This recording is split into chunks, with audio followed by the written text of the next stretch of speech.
Let's get back to that jobs report. 194,000 jobs were added in September, but that is a huge miss. It's the lowest monthly total this year. We're expecting around 500,000 jobs. Labor Secretary Marty Walsh joins me now. Mr. Secretary, thank you for joining us.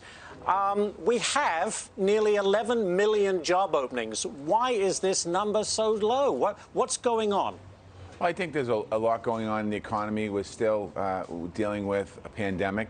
We're still dealing with the Delta variant. We saw one of the numbers in this report, the hospitality number. We had about 74,000 jobs gained in that area, but there's a direct correlation that was expected to be much higher. But because of the Delta variant, the people saw less people going to shop in restaurants. So there's concerns around that. Certainly, we still have work to do. There's no question about it. But at the end of the day, when I look at this report and we put them together, you see that the unemployment rate is below 5%.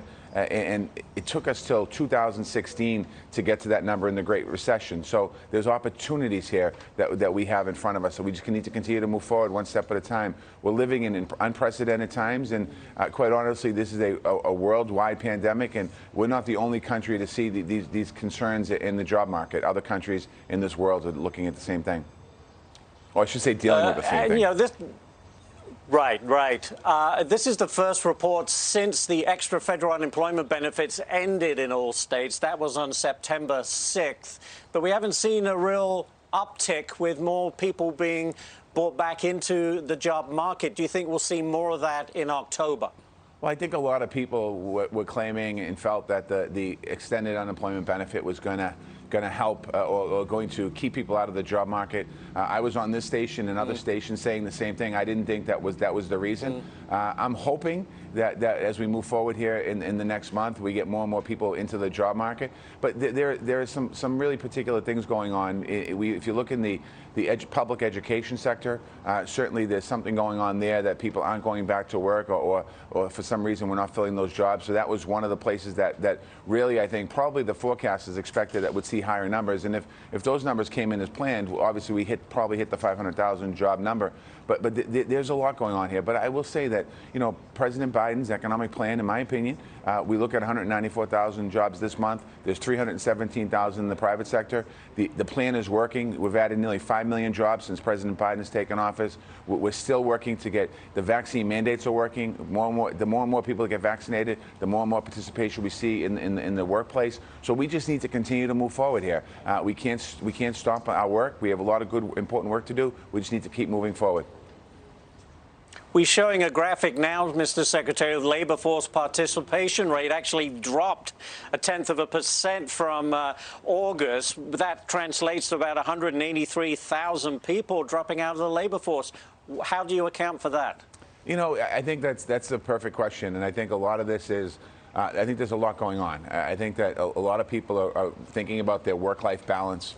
A lot of people I've spoken to, and I've been traveling around the country, when they're talking about what's happening. I talk to businesses all the time. I talk to restaurants all the time, and I talk to workers all the time. And lots of people, I think, are thinking, wait a second here, I'm looking at something new. And that's why I think it's important for us to double down on our efforts on job training. I think we need to continue to work with the states around the country and cities around the country to make sure that we have programs set up. And we also have to promote more, and I did it last month, our American Job Centers. People that are looking for work, you know, contact American Job Centers. We have 2,800 job centers around the country. Please get connected to us. We'll help you find a job. We'll help you kind of reevaluate, do training, and where you want to be with your career. So there's no question about it. We have work to do. I wanted to quickly talk to you about the president's vaccine mandate on businesses. We still have no word from OSHA on that mandate, or perhaps even weekly testing. How does that all play into the labor market? There are those who just simply do not want to be vaccinated and are either being let go from their jobs or not looking for jobs. Well, I think one of the things that we want to make sure that the more people we get vaccinated, the more ability we have to make people feel that they're safe in the job site or in society. We are working right now on the ETA. We're looking at a vaccine or testing. Again, it's about making sure people are safe. But where you can see areas around this country where you have unemployment numbers lower in certain states, I would look at the correlation to what the vaccine rate in those states and cities are. Again, what we want to do, I mean, again, I'll go back to hospitality. 74,000 jobs gained this month in hospitality. The number absolutely would have been higher if we weren't dealing with the Delta variant. The number was kind of under projected there because of people fear of going out to dinner, and also people fear of working in restaurants and food and hospitality and tourism of the virus. Very quickly, last question for you. Businesses are still having a hard time finding qualified workers, well, skilled and unskilled workers as well. FedEx, for instance, says it still has 20,000 jobs open. Why is it so hard to hire people in this country? Well, it all comes back to the previous questions. We're living in unprecedented times. There's no question about it. But I think as we move forward here now, FedEx, UPS, Amazon, all these companies are going to be in, Target. They're going to be hiring up for the holiday season. So I think it's really important that we continue to get people vaccinated so people feel safe getting back into the job force. Very good. Labor Secretary Marty Walsh. Mr. Secretary, thank you for taking the time to talk with us this morning. We do appreciate it. Thank you.